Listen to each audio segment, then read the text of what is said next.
rhaglen yma o FCTV, lle fyddwn yn canolbwyntio ar y ffactorau sydd yn effeithio ar ein defnydd o borfa yn y Gwanwyn. Byddwn yn clywed wrth grystylau am y defnydd gorau o nitrogen, Rhys Williams am sut mae defnyddio porfa yn effeithiol, ond yn gyntaf, dyma Tom Evans o fferm Pendre i sôn am ei system ffermio a fel mae wedi addasu i wella ar ei gynhyrchiant. Enw yw Tom Evans, ni'n ffarmo fan hyn Pendre mewn partneriaeth gyda'r Ngwraig Beth. Ni'n ffarmo defaid yn unig o deiti jyst dan 500 o defaid yn benneth o un tew a hefyd i ni gwerthu rhyw jyst llai na 100 o hyrdod bant o'r ffarm hefyd. Ni'n trial cadw system o'r syml a gallwn ni o ran oherwydd bod y ddau ni'n gweithio bant o'r ffarm hefyd. I ni ffarmo tua 280 o erwe, yr canran mwyaf hwnna o'i rentu mewn, felly beth i ni'n berchen yn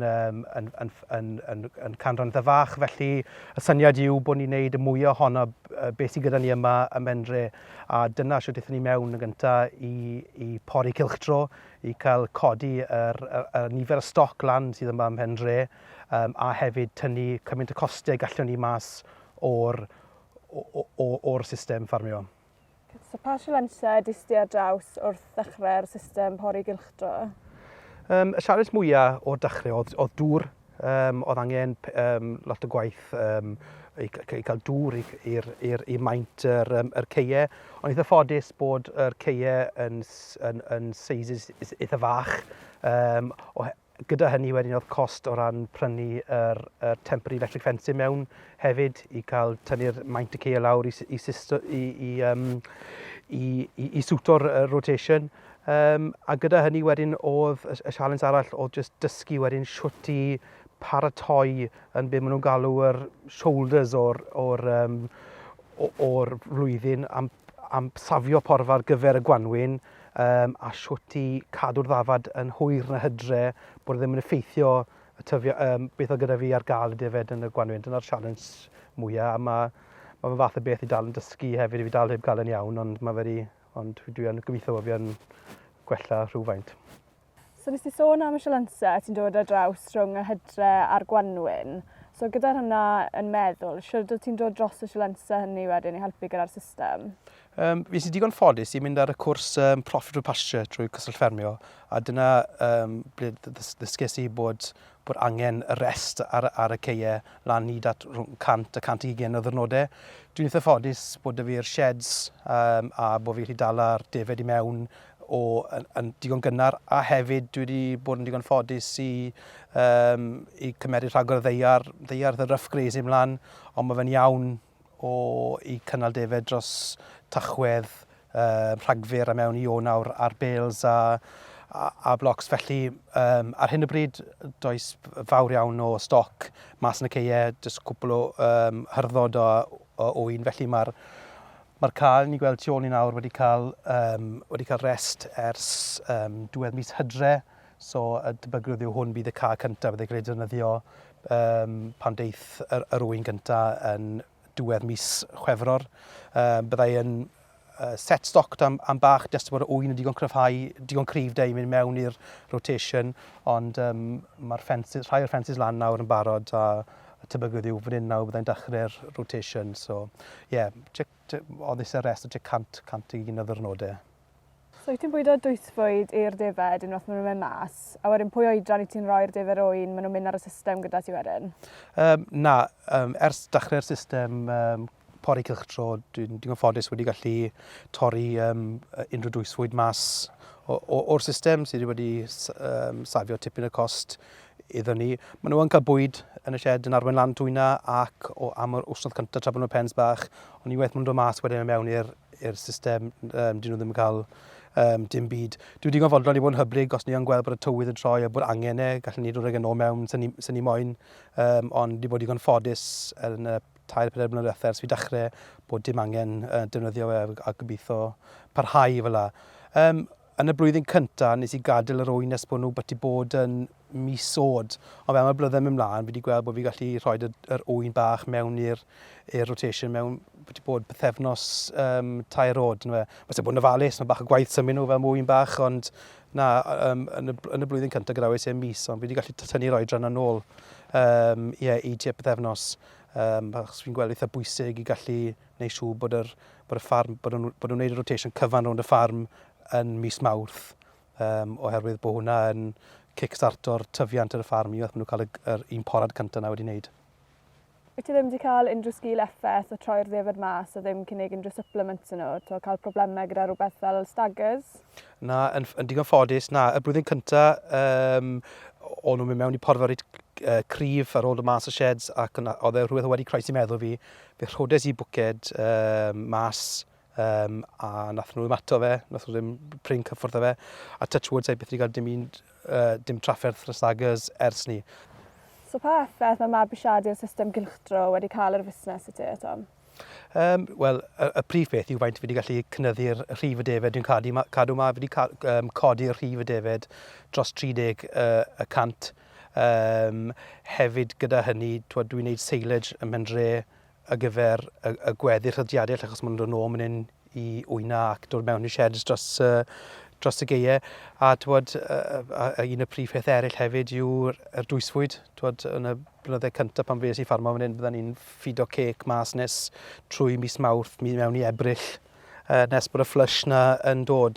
So wrth rhaid fel nes i sôn gyda, mae'n rhaid y rest a dod y rotation mewn. Y doi prif peth yw gallu codi y nifer y defed a hefyd torri'r faint y dwysfwyd fi'n defnyddio i'r defed hefyd.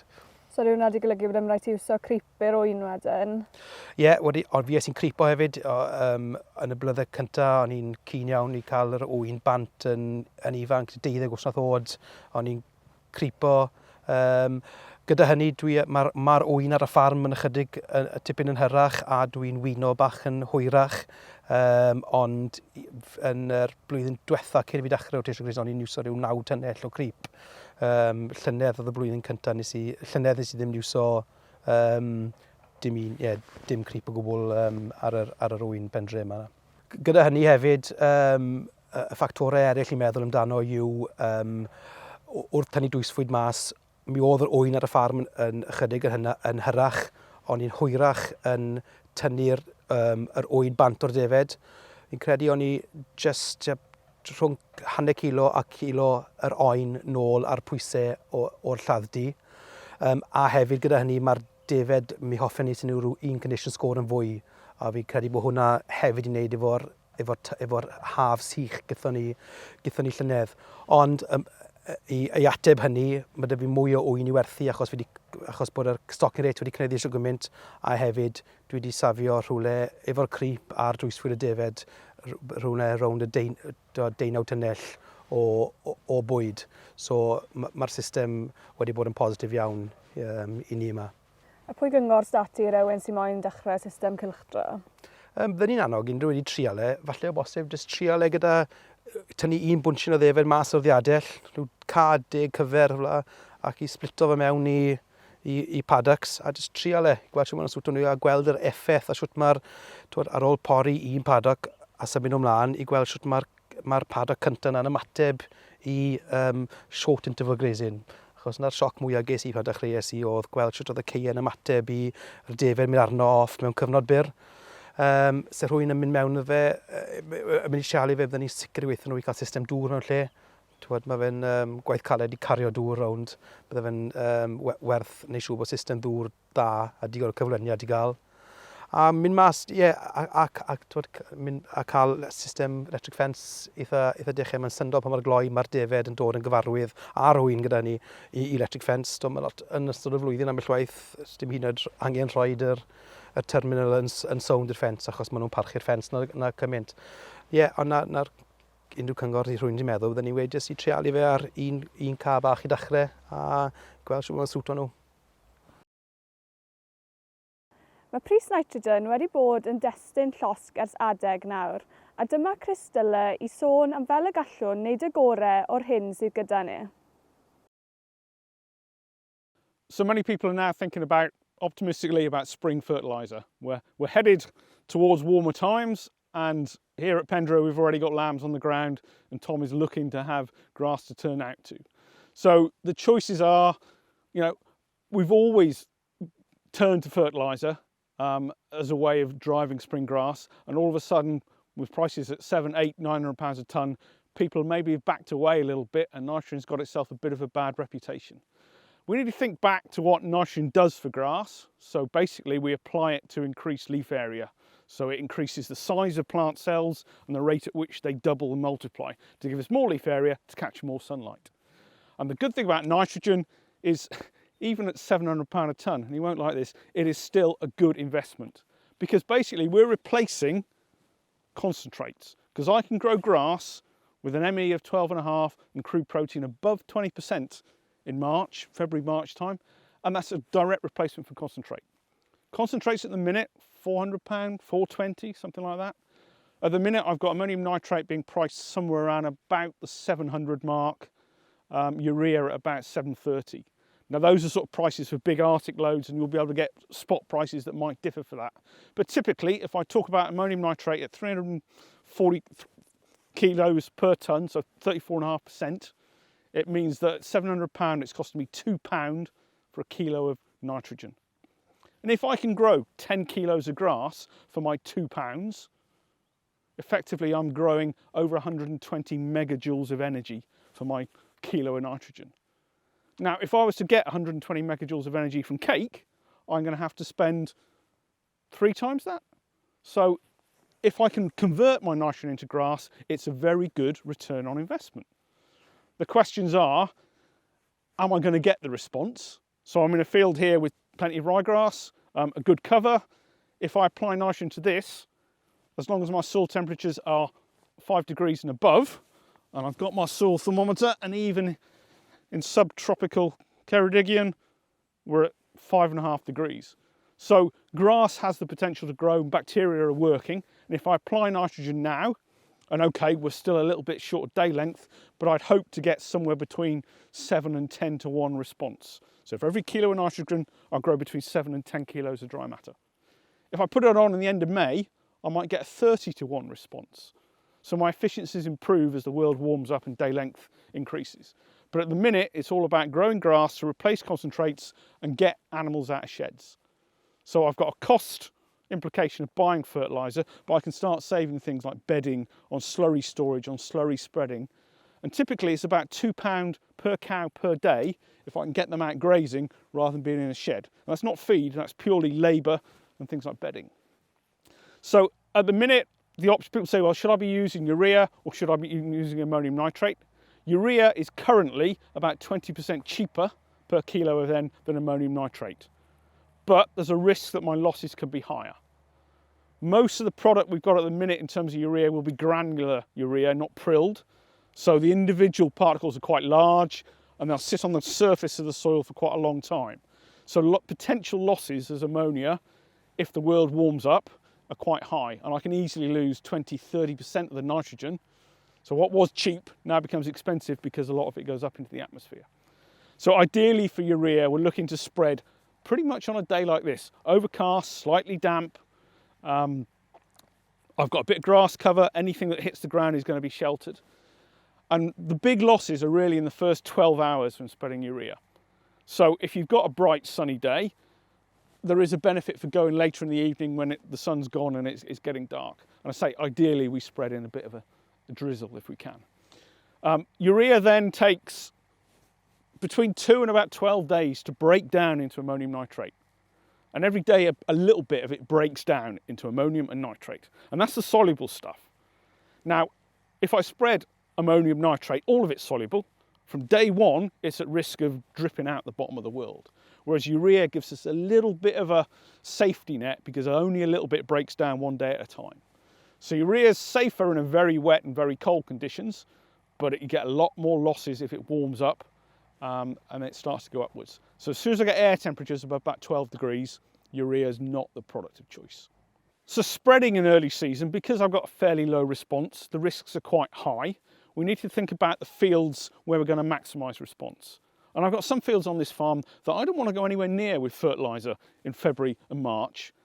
Either they're the ones that are north facing and are colder, and I can measure that with my soil thermometer, or they might be the fields that have tested low for pH. They're the ones that have got less ryegrass.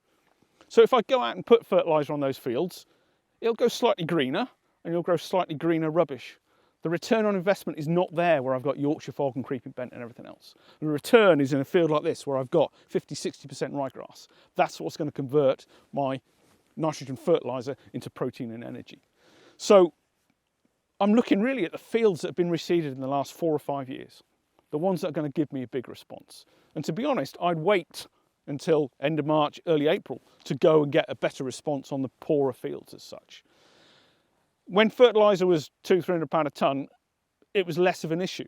But now we're at that price of £600, £700, £800 a tonne. We need to be thinking really carefully about the return on investment. The return on investment is here. It's not on those steep banks and in the wet pieces. So I've said that in many ways nitrogen is a brilliant investment, but I'd still encourage you all to think about reducing the amount of nitrogen you use and utilising what we've got in the ground already. So I've got a massive pool of organic nitrogen in the soil that if soil conditions are right, we can utilise and uptake and drive a system. Ditto, we can also benefit from nitrogen fixed by clover.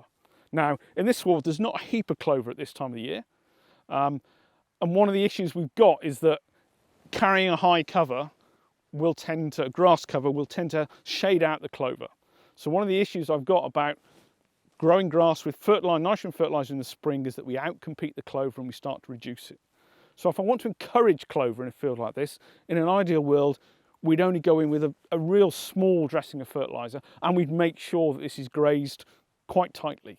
So basically clover's gone all winter trying to stay alive and its stolons are its energy source, and those stolons and roots have got smaller and smaller, and the last thing we really want to do is put it under pressure in February, March and April by shading it out with grass. So if we're going to encourage clover, we need to keep on top of the grass and don't go too mad on the fertiliser. So the idea of 20 units, 25 kilos per hectare, 20 units per acre would be about the max I go in a field where I was trying to encourage the clover to grow. My top tips for this spring in terms of fertiliser will be, first, pick the right product. So you don't want to end up with a wagon full of urea if it doesn't suit your farm. Two, pick the right fields to go to. So it's all about return on investment. So it's your best fields that we target in early season, the ones that are full of ryegrass, the ones that are going to respond. Thirdly, make the most of your muck and slurry. It's a real valuable source of nitrogen, but we don't want to run into the issues of contaminating swards. So go out and get yourself a dribble bar and really focus on putting it in the right place at the right time. Nesa, newn ni glywed o Rhys Williams o Precision Grazing, sydd wedi bod yn gweithio'n agos gyda Tom yma yn Pendre. In order to make sure that farmers have enough grass for turnout in spring, the rest period, the winter rest period is key, and they've got to make sure that's sufficient rest period to allow that recovery over winter. And all that starts really with a very organised autumn closing rotation. This closing rotation allows that sort of the desired rest period for the farm, and that rest period depends really on the stocking rate and the climate of that farm, the ability of that farm to grow grass through winter. But generally, we should say sort of a 100-day rest period over winter. Basically, to allow us to get that rest period, there are main options. The three main options really is to feed silage, and that can be done through housing or on sacrifice areas. Another alternative is forage crops, and thirdly, there's an option of wintering stock off farm. Now, the best option for the farm depends really on the requirements and the situation of that particular farm. For example, if you've got sheds that are unutilised and they're depreciating, and if it doesn't cause too much labour input or more costs, really, maybe the shed is the best option. And forage crops may be a desired option, and the most appropriate options if you're in a farm that's capable of growing good crops and able to utilise those crops, and especially so if you want to renew some pastures, then forage crops can be part of that rotation. The third option, as I mentioned, is wintering off farm. Wintering off farm is, if it's accessible, can be a very attractive option if it's on the right price. Availability could become an issue. But providing that you can get the labour, providing that the transport costs aren't too much, wintering is a very attractive option, And especially so, wintering then can allow you to have a higher stocking rate over summer because it lowers your requirements for making silage or producing forage crops. Grass grown over winter should be of high quality, especially if you make sure that your closing rotation in autumn is a good closing rotation. You get a good clean out graze. You graze out all the matted growth at the base of the sward. Then any grass grown over winter or in early spring, providing that it's leafy, will be of very high quality. You should expect an ME of 11 or 12 and a protein level in the high 20s really for spring grass, which is better than anything really you can buy in a bag really. Managing spring grass is key, and to be able to do this, farmers need to know two specific data really: their supply and their demand. The supply of the grass will need to be measured, and you've probably seen farmers using plate meters, which is the most common way of measuring grass. The plate meter will allow you to identify your average farm cover, i.e. how much grass you have on the farm, and also regularly measuring will allow you to know the growth rate. So if you know your supply, what you need to know then is the demand, and that demand is equal to what your animals need, the grazing animals in spring, what they need at that particular time. So once you've got those two data sets, you can then manage in a way that you can utilise the grass that you've got without overgrazing or undergrazing and running out of feed. Key management decisions for farmers to consider when managing grass will derive from being able to measure. Measuring is vitally important when managing grass, and a lot of farmers have seen sort of a plate meter as a most common way of measuring grass. Using a plate meter will allow you to know your grass supply. It'll allow you to measure your average farm cover, which will identify the feed you've got available on the farm, and it will also, with regular measuring, it will allow you to know the grass growth rates. If we marry that two data really with the other key measuring part, which is the demand, we can then make careful decisions that will be of huge benefits to our farm. Working out the demand is dependent on the stock numbers and the individual demand of those stock. The individual demand of the stock is determined by two things really: the weight of the stock and their production need at that time. So that's calculated with a percentage of the body weight. For example, a 70 kilo ewe needing maintenance would need about 2% of a body weight, and that would be equivalent to sort of 1.5 kilos to 2 kilos of dry matter. On the other hand, once she lambs, she'll be lactating. If she's lactating with two and rearing 2 lambs, she'll need 4% of her body weight. And similarly, this is similar comparison with cattle. For example, growing cattle will need 2.5 to 3% of their body weight. The rotation length in spring is also dependent on supply, i.e. growth. So for example, when it's growing well, obviously the livestock will need to be returned to the paddock or the area they've grazed sooner than they would if it was not growing so. So therefore, we need to monitor growth. Then if growth rates are picking up, then we quicken the rotation. But if growth rate is slowing down, we need to elongate the rotation, and this can be done by sort of rehousing, supplementing, or adding more land into the rotation.